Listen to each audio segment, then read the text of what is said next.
नमस्कार. श्री गुरुदेव दत्त. दत्त महाराजांना आपण बरेच जण मानतो आणि बरेच दत्त महाराजांचे भाविक भक्त आहेत. तर हिंदू धर्मात भगवान दत्तात्रय यांना ब्रह्मा, विष्णू आणि शिव या तीन त्रिमूर्तींचे रूप मानले जाते बघा. तर आपण दत्त जयंतीला श्री गुरुचरित्र ग्रंथाचं सुद्धा आपण पारायण करत असतो. आणि दत्त जयंतीला दत्त महाराजांचा जन्म झाला आहे. तर हा जन्म कसा झाला आहे, अनुसयेच्या पोटी हे पुत्र कसे जन्माला आले, याची जी आख्यायिका आहे, कथा आहे, ती कथा आपण आजच्या व्हिडिओमध्ये सविस्तर पाहणार आहोत. तर भगवान दत्तात्रय विष्णूंचा 6वा अवतार सुद्धा मानला जातो बघा. भगवान दत्तात्रय हे 3 प्रकारांमुळे कलियुगातील देवता मानले जातात बघा. दत्त महाराजांचा अवतार म्हणजे गाय, कुत्रा असा हा यांचा अवतार आहे. दत्त महाराजांची जर आपण उपासना केली, भक्ती केली, सेवा केली तर आपल्याकडून त्रिमूर्तीची, तिन्ही देवांची सेवा केली होते. म्हणजेच बघा, ब्रह्मा, विष्णू आणि शिव या 3 देवांची आपल्याकडनं सेवा घडत असते. त्याचबरोबर गाई माताचंही सेवा घडत असते. म्हणून आपण दत्त महाराज सेवा करणं खरंच खूप भाग्याचं मानलं जातं. तर ह्या दत्त जयंतीला दत्त महाराजांचा जन्म झाला आहे. तर हा जन्म कसा झाला, अनुसूयेच्या पोटी हे पुत्र कसे जन्माला आले, ह्याच्याविषयी काय कथा आहे, आख्यायिका आहे, ही आपण आजच्या व्हिडिओमध्ये अगदी सविस्तरपणे पाहणार आहोत. त्यासाठी व्हिडिओ अगदी तुम्ही शेवटपर्यंत कुठे स्किप न करता पहा, किंवा तुम्ही हा व्हिडिओ नुसता ऐकला तरी चालेल. चला तर मग कोणतीही वेळ वाया न घालवता आपण लगेच व्हिडिओला सुरुवात करूयात. दत्त महाराजांना त्रिदेव स्वरूप मानले जाते. तर त्यामागे अतिशय सुंदर अशी ही कथा आहे. चला तर त्या कथेकडे वळूयात. एकदा माता पार्वती, माता लक्ष्मी आणि माता सरस्वती यांना त्यांच्या स्त्रीत्वाचा फार गर्व होता आणि त्याचा त्यांना अहंकार सुद्धा होता. गर्व होता, अहंकार होता.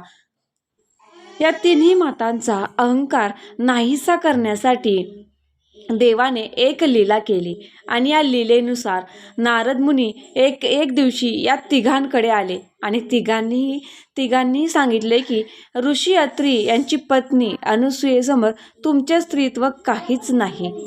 जे नारदजी आहे ते नारदजी या तिघींकडे म्हणजेच माता पार्वती, माता लक्ष्मी आणि माता सरस्वती यांच्याकडे येतात आणि ह्या तिघींनाही सांगतात की तुमच्या तिघींच्याही स्त्रीत्वा पुढे तुमच्या स्त्रीत्वापेक्षा माता अनुसूयेचे स्त्रीत्व जास्त श्रेष्ठ आहे, असे ते सांगत होते. त्यावेळेस या तिघींनी एक विचार केला.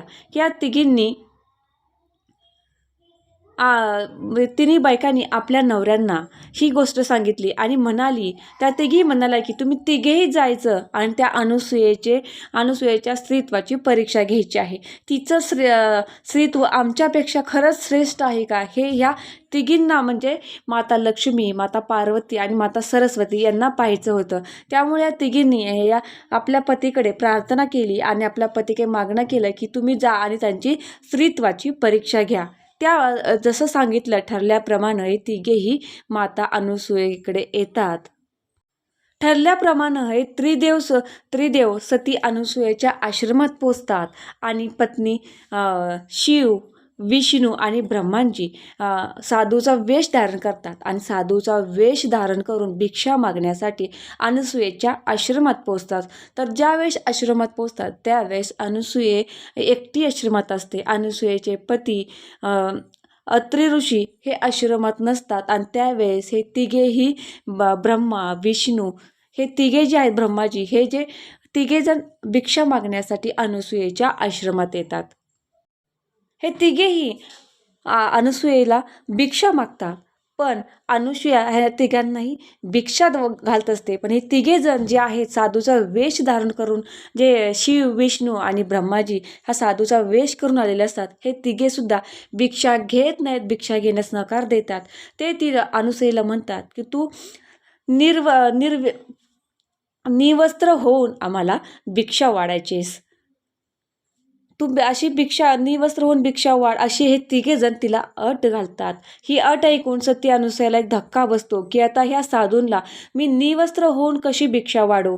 तर पण जर भिक्षा जर या साधूंना दिली नाही, तिला एक मत विचार येतो की जर ह्या साधूंना मी भिक्षा दिली नाही, ह्यांना असंच मी माघारी पाठवलं तर माझ्या दारातून साधू उपाशी जाईल आणि साधूंचा अपमान होईल. असं होऊ नये या भीतीने तिने अनुसूयेने काय केले तर आपले पतीला स्मरून ती घरात गेली. आपल्या पतीला स्मरून तिने पूर्ण सतीपणाची शपथ घेतली आणि म्हणाले की मी जर माझी सती धर्म खरा असेल तर ही तिन्ही मुले आलेली आहेत, म्हणजे तिन्ही जे साधू आलेले आहेत ते ब्रह्मा, शिव, विष्णू हे जे साधूच्या रूपात जे आलेले आहेत, हे जे 3 जण आलेले आहेत, हे 6 महिन्याची अशी तिनं शपथ घेतली. आणि खरा धर्म असेल तर ही ती साधू आहेत हे 3 महिन्याची, 6 महिने हे 3 जण आहेत हे 6 महिन्याची बालके होतील असं अनुसयाने विचार केले. प्रमाणे तसेच घडले आणि ही तिन्ही देवता म्हणजेच ब्रह्मा, विष्णू आणि शिव हे 6 महिन्याची बालके बनली. आणि 6 महिन्याची बालके बनली आणि त्यांना माता सतीने बालके म्हणून त्यांना भिक्षा वाढलं, म्हणजे त्यांना दूध पाजले, त्यांना खेळवले. असे जे भिक्षा मागायला आलेली त्यांना 6 महिन्याची बालके झाली आणि त्या बालकांसोबत माता अनुसयाने दूध पाजले, त्यांना खेळवले, त्यांना झोपवले, अशी त्यांची ही सेवा केली. हे तिघे जण साधूच्या रूपात आलेले हे तर बालके झाली आणि हे माता अनुसयेच्या इथे सेवेसाठी माता अनुसयाने त्या बालांचं संगोपन केलं. आणि इकडे पार्वती, सरस्वती आणि लक्ष्मी यांना काळजी वाटू लागली की हे तिघं जणांना जे पाठवलं होतं अनुसयाच्या स्त्रीत्वाची परीक्षा घेण्यासाठी या तिघांना पाठवले, पण हे तिघे अजून आले नाहीत, अजून कसे परतले नाहीत. या तिघींना याची चिंता वाटू लागली. ह्या तिघी जेव्हा विचारात पडल्या होत्या, काळजी करत होत्या, त्याच वेळेस तिथे नारदजी आले आणि नारदजींनी त्यांना जो काही प्रकार घडला सती अनुसयेच्या आश्रमात जो काही प्रकार घडला होता तो प्रकार त्या तिघींना सांगितला.